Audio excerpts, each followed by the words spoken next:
we're looking at this problem. It says a survey was taken of randomly selected Americans aged 65 and older, which found that 404 of 1,006 men and 545 of 1,066 women suffered from some form of arthritis. And we're going to answer some questions. First, we want to know, are the assumptions and conditions necessary for inference satisfied? And we do have everything. It is a random sample.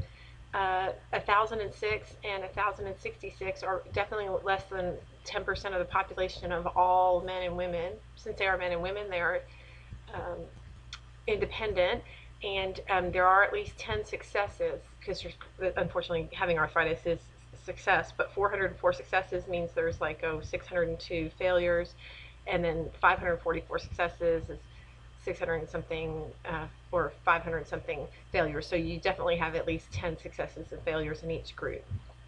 So we'll say yes to all of our conditions. And so we're able to do a hypothesis test, and to find a confidence interval based on these two proportions. Notice that you do have two separate proportions. You have the men and you have the women. Now it says let P1 be the sample proportion of senior women and P2 be the sample of proportion of senior men suffering from arthritis. Create a 95% confidence interval for the difference in proportions. So I'm going to come into our Excel spreadsheet, and I'm going to look at the one that is for the 2 proportion. And for P1, you're going to put in the, they want P1 to be women. And so you'll come right in here, and you'll do an equal sign, and you're going to do 404 out of 1,066.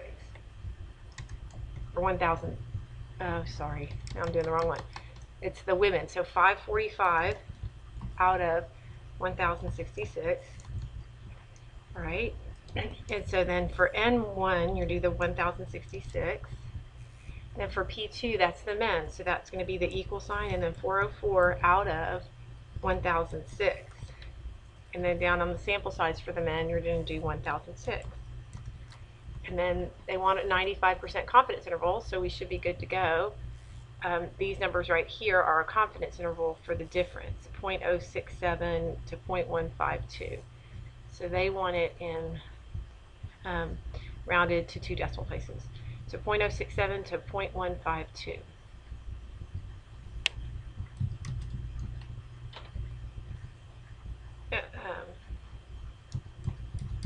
They wanted a 3 decimal places.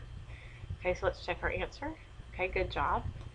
Let's continue with the question. It says there is a 95% confidence based on these samples that the proportion of American women aged 65 or older who suffer from arthritis is between, now we only want this, now this is based on these samples that the proportion of American women aged 65 and older who suffer from arthritis is between this and this. And so that's 6.7%. So we'll just convert these to percentages, these numbers. And then 15.2%. And it's more because there are more women in percent, because this is both above. Since you're looking at P1 minus P2 and it was positive, you know that P1 is greater than P2 on average. And it doesn't include 0, so we can definitely say that more women suffer from arthritis than men. And then finally, it says, does this suggest that arthritis is more likely to affect women than men? Select the correct answer below. And the answer would be yes to that. And based on the samples about, well, if we looked at our, we would not say this. This is a tricky one. It makes you say, well, if you look at your sample, yeah, based on my sample, women, so let's look back at our sample, because this is kind of a classic mistake that they're trying to get you to do.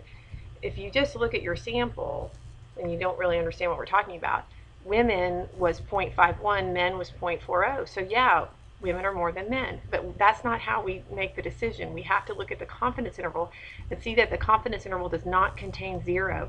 So since it does not contain 0, it implies that there is a difference. So that would be because it lies above 0. Okay, so be careful with that. Okay, that's it.